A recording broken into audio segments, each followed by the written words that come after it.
How was this month, Estela? I'm hoping for good news.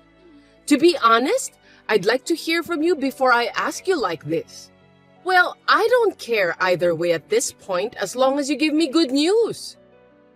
Good morning, Phoebe. What are you talking about? What do you mean by good news? Stop fooling me around. I was asking if you're pregnant or not.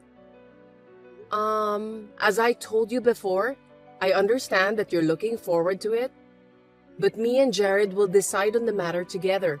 So for now, could you please watch over us? That's why I'm watching over you like this. I'm not your enemy. What's wrong with me watching over you every month and waiting for you to give me the good news? Because I want to know as soon as possible. It's my first grandchild. I'm going to be a grandmother, remember? Of course, I can't wait to hear that you're pregnant. I understand your feelings, but we have our own ideas and our own pace, and I don't want you to put pressure on me and Jared. I'm not trying to be mean, Estela. I'm just looking forward to it. I'd prefer a boy if possible, but I'm okay with a girl at first. They said that it's better to have a girl first. Anyway, I'll babysit your child, so don't worry about that.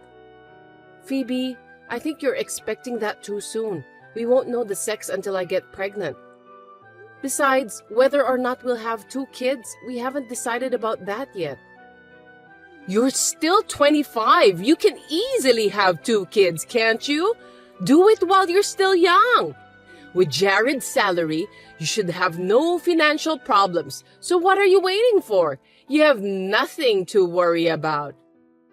It's going to be the first child for both of us.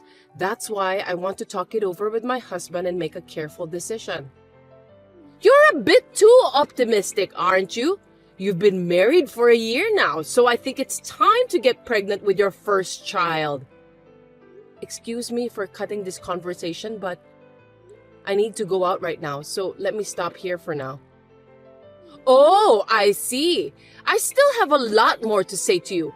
Anyway, let's have a proper discussion later then. With Jared's participation, of course. We'll have a long talk then, and you won't be able to escape.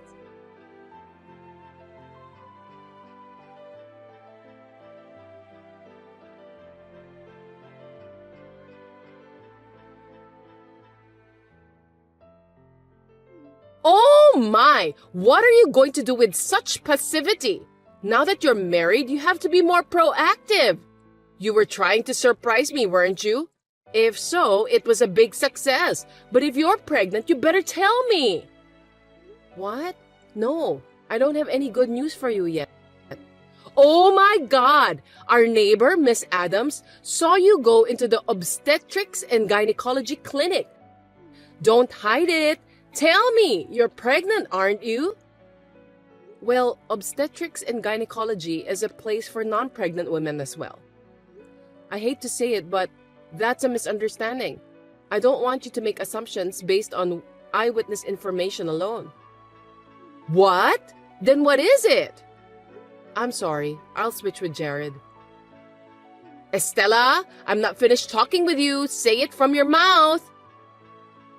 Mother, it's me, Jared. Estela and I were just having an important conversation. Don't worry, she's sitting next to me. But since you're being so forceful, it seemed better if I spoke first, so we switched. Oh no, something serious? I'm getting nervous here. Actually, we're in the middle of fertility treatments. Oh, really? I didn't know that. So that means Estela is infertile. Oh my God, that's terrible. Why did you marry such a person, Jared? What should we do then? Oh, now I finally understood the situation. That's why Estela only responded negatively whenever I mentioned about pregnancy. Surely it's not a good conversation topic for her. Enough is enough. This is such a waste of time. I don't want to wait any longer. Why don't you two just get a divorce? Don't be hasty. We're still in the middle of a conversation. Estela isn't the one who's infertile. Me too. Did I make myself clear to you, Mother? Let me say it once again. I'm also infertile. What? You too? No way! I'm supposed to have given birth to a perfect son. Me and Estella wanted to know before we got married, so we both got tested just to be sure. And the results showed that we both had a little bit of a problem. Well, we were told that fertility treatments would help, so we're working on it. I didn't know anything about that. Since when? When will you two get better? I don't want you to worry. If I told you, you'd be all over me, wouldn't you, Mom? I decided to give it a go for 2 years, and if I don't see any results, I'll let you know. But Estella was asking me for advice on various things. She confided in me that she was having a hard time emotionally because you kept asking her about the pregnancy. I realized that not talking to you as early as possible was counterproductive. I was going to go over there tomorrow after work and explain everything to you, but as you can see, you're putting pressure on my wife again, so... It's hard to believe that you're infertile too. It's true. I'm getting proper treatment now. I just want you to shut up for a while and let us go at our own pace. Will you watch over us? The longer I watch over you, the older Estella will get. I still think it would be faster to get a divorce. What? Why? It's a matter of probability. It can't be helped that you're infertile. You'd better remarry a woman who isn't infertile then. Even if you're going to continue fertility treatment, I think it would be better to get married to a fertile woman. I think the chance of that woman to get pregnant will be much better than Estella. Leave it to me. I can introduce you to a young girl. I just need to have that girl take a fertility test first. Mom. Jared, you should do that. Don't let your feelings take over your rational mind. You need to think about the future. Are you serious? Do you even know what you're saying? Of course I do. I'm serious. My grandchildren is the top priority. I want to hold my grandchild in my arms as soon as possible. Do you understand me? I understand. Well, that's good. That's my son. You're so smart. Then, I'll proceed with the blind date right away. You go ahead with the divorce with Estella as soon as possible. Divorce is out of the question. My wife is not a child-producing machine. I'm not leaving my wife for a woman I don't even know just for your sake. That's impossible. What's wrong with you, Jared? You shouldn't speak like that to your mother. Are you really my mom who gave birth to me? Jared, what's the matter? Don't you ever think about how you would feel if someone said the same thing to you? Huh? But I wasn't infertile. That's not what I'm saying. The feeling of wanting to conceive a child of someone you love, you understand that, don't you? Estella wants to, but she can't yet. That's enough. I'm not going home anymore. What?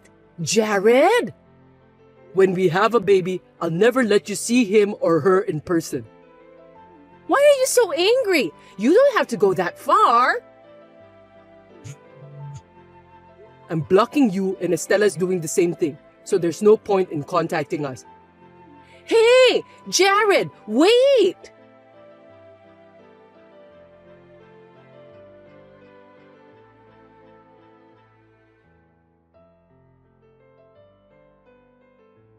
When my husband reported this incident to his father, he was very angry and scolded Phoebe for her lack of delicacy.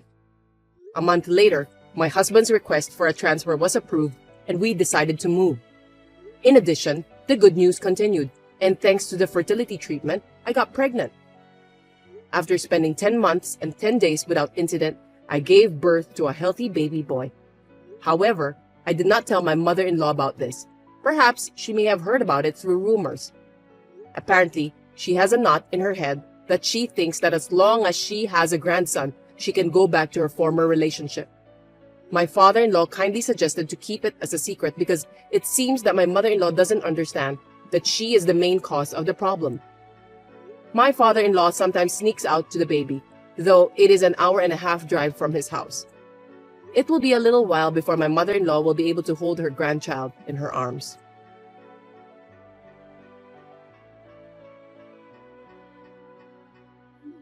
Kelly, where are you? Are you playing on the computer in your room again? You must be in a good mood, playing all day long. You're a housewife. Don't skip house chores. Your dear husband is working hard outside. Oh, Lavender, I'm not playing games. I'm not at home today. What? Don't tell me you used the spare key to get in again. It's terrible to enter an unattended house without permission. Eddie should have taken that key away from you. How did you get in? It's easy. I just made another key. When did you do that? Even so, I don't think you're allowed to do that. That's not a big problem. It doesn't matter. What on earth are you doing out on a weekday afternoon? You're hiding something, aren't you? You're not having an affair, are you? There's nothing but suspicion. Of course I'm not having an affair. Looks like you've been watching too much drama, Lavender. I'm sorry, but I can't keep texting you. I'm standing on the side of the road and I have an urgent matter to do. Can we talk later? Huh? Even though I still have some more things to tell you? How rude! I really need to go. I'm sorry, but it's about time. I don't have much time. Oh, please don't go into my workroom without permission. I don't want anyone touching anything there. It's locked, but just in case, you could pry it open. Wait, Kelly! I still need to talk to you. Excuse me, Lavender. I'll see you later.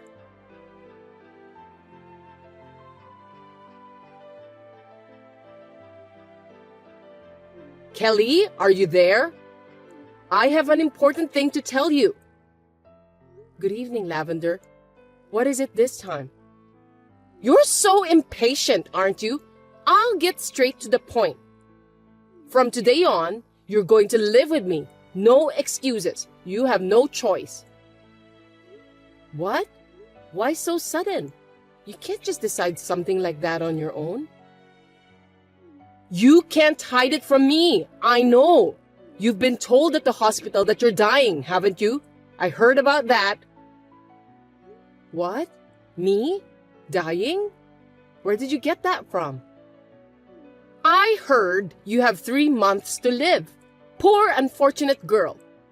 You know your own life expectancy and yet you got married to my son? It's totally a scam. It's against the common sense. You should have told us before getting married to my son. Looks like my son got married to a woman with a time bomb. Where in the world did you hear about that? You can't fool me. You were at the hospital yesterday. Oh, yes. I just went to visit a friend in the hospital. You're lying. Do you have any friends? You are such an outrageous wife. I'd really like my son to divorce you right now, but it wouldn't be right for the world to see me kicking out my son's wife who's been told that she's dying. But you know, even if you just let me deal with you every day like this, your crime of deceiving and marrying Eddie isn't right. I'll let you atone for your sins. Isn't that a good idea? For the remaining time of your 3 months to live, you must devote yourself to me. I'll have you move in with me starting today. This is no time for leisurely recuperation. I'm not going to put you in the hospital. Well, since you said that so suddenly, it's hard to give you an immediate answer. You must decide right away. Your time is short.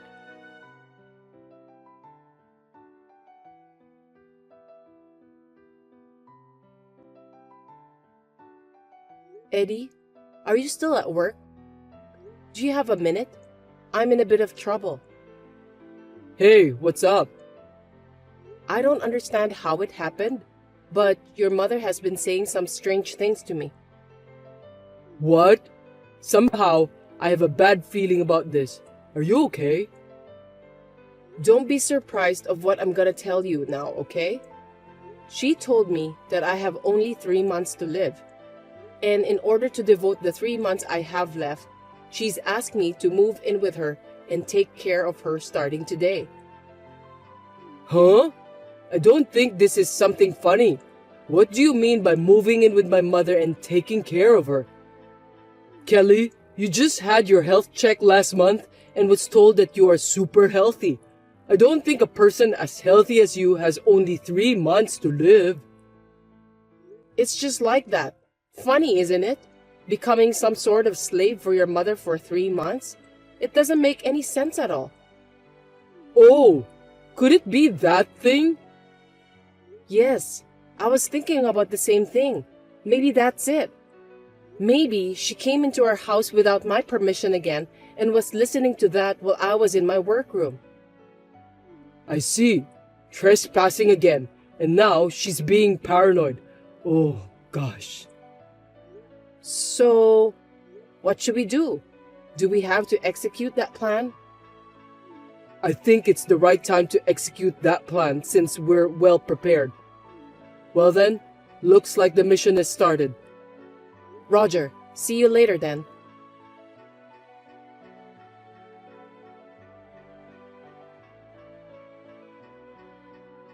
Kelly, you're always late for everything, aren't you?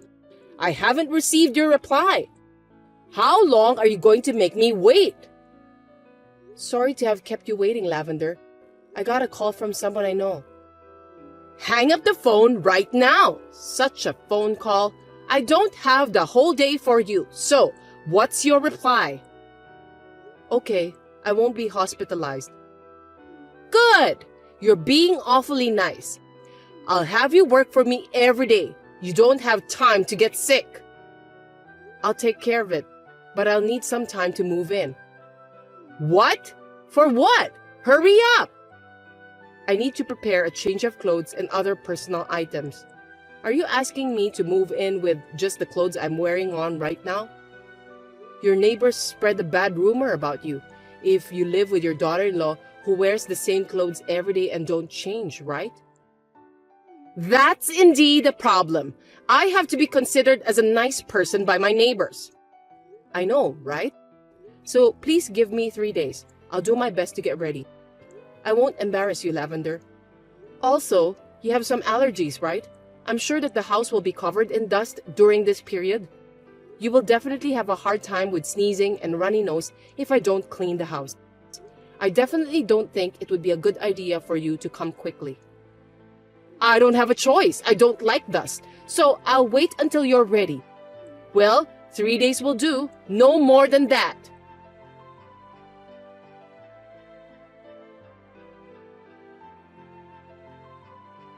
Kelly, today's the 3rd day. I'm sure you're ready to go. You should be the one who need to let me know about this before I send you this message. It's already evening, so get your ass over here. Stalling for time won't help. I've left a lot of chores for you to do. If you don't come soon, you'll just get busier. There's a lot of trash all over the house. I'm leaving it all out so that you can have a rewarding time cleaning them.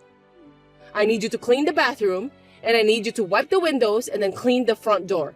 Cleaning front door and the bathroom are the basic chores.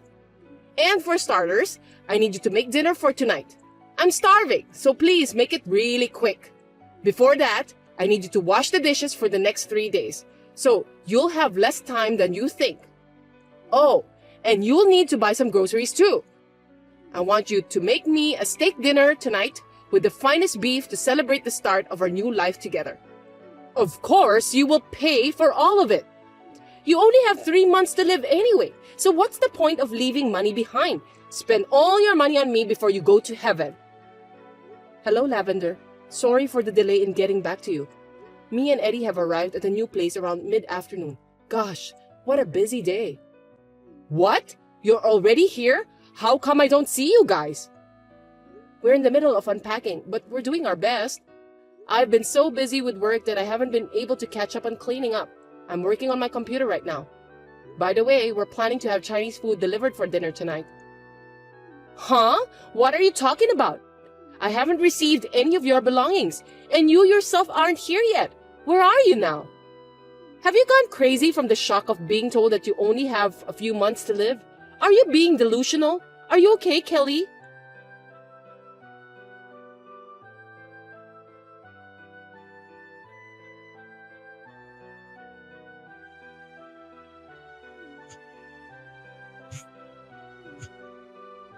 Kelly! Yes, Lavender, what's wrong? I'm busy, you see. I told you, didn't I?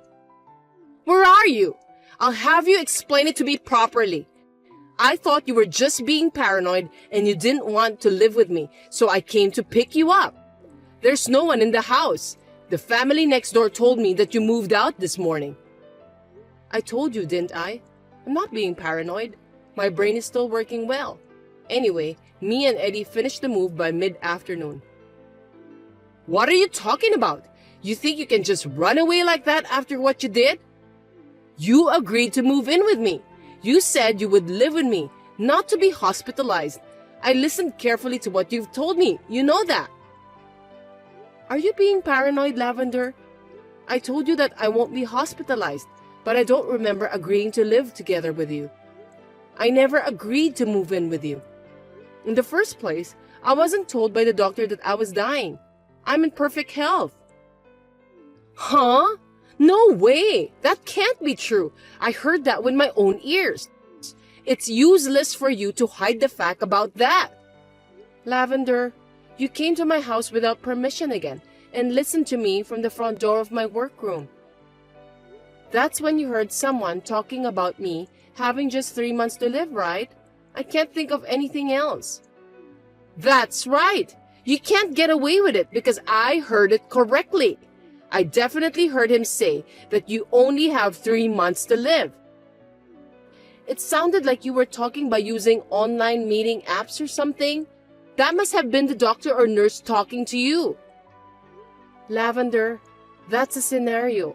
You misunderstood because you eavesdropped halfway through the conversation. Huh? Scenario? What do you mean? It involves work, so I can't go into the details even for your sake. You know that Eddie is a scenario writer, right?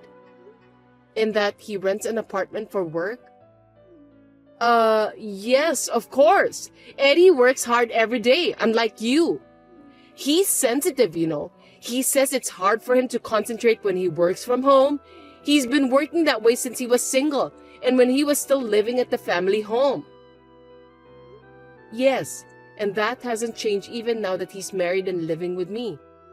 In contrast, I used the other room as my workroom. I don't know how much you understand that.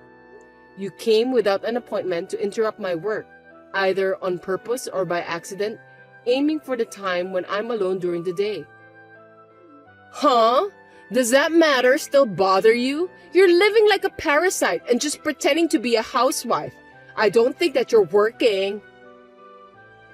It seems like you don't know anything. It's true, isn't it? You're just staying in your room playing video games or something anyway, aren't you? If you've seen your son, who went on to become a scenario writer from home, you know that you can make enough money from home, don't you? When it comes to my case, who is his wife, you instantly don't understand the matter. Is that intentional? Don't you realize that what you are saying is full of contradictions? What? That's rude. Who do you think you are that you're allowed to talk like that to me? I don't think I can get you to listen to me, so Eddie said that he would explain to you. You guys can talk to each other now. Wait! Kelly!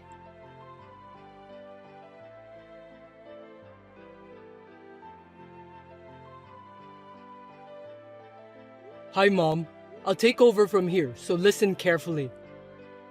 Eddie, explain to me in detail so I can understand. What on earth is going on? Kelly, who was supposed to have only 3 months to live, is actually in good health. Well, she certainly looks healthy, doesn't she?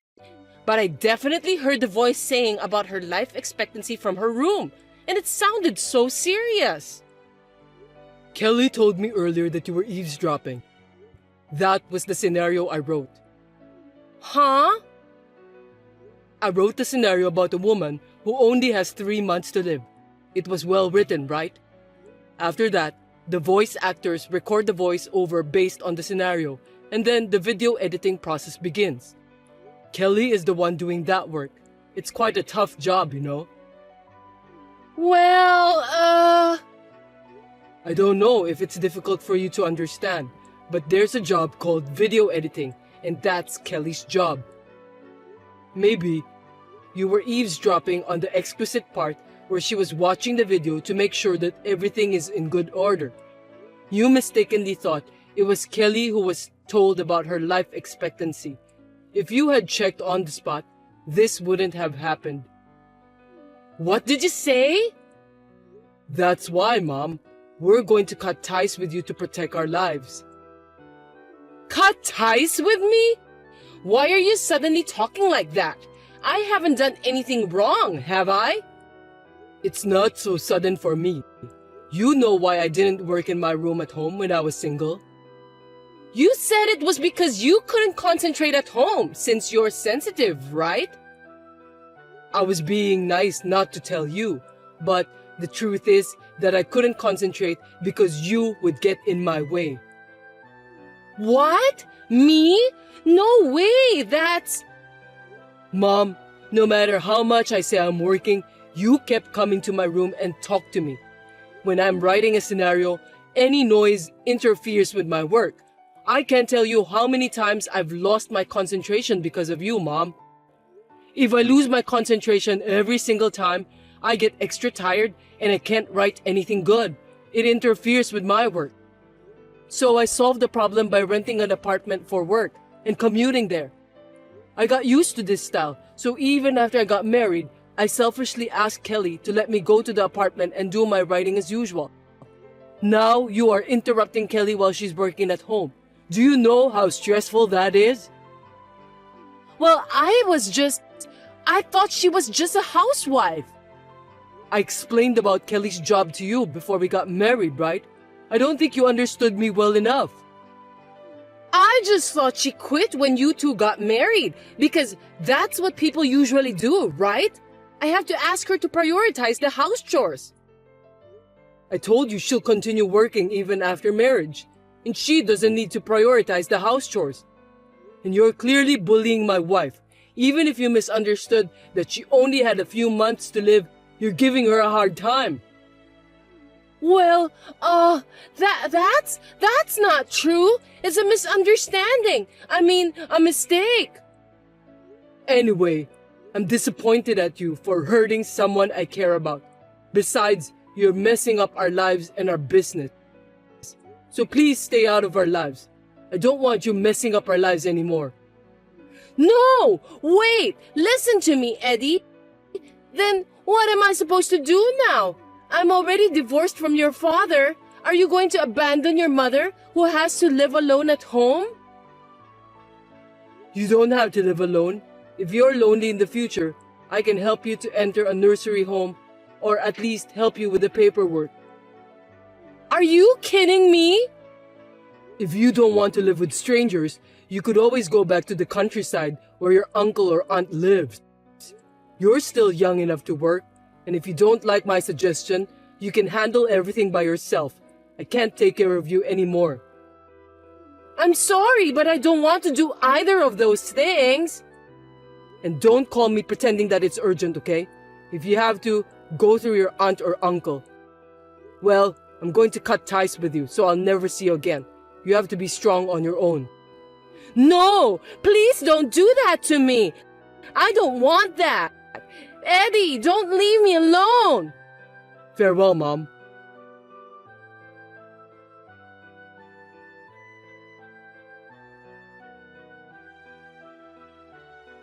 At first, we were just going to move into a slightly larger apartment that we liked.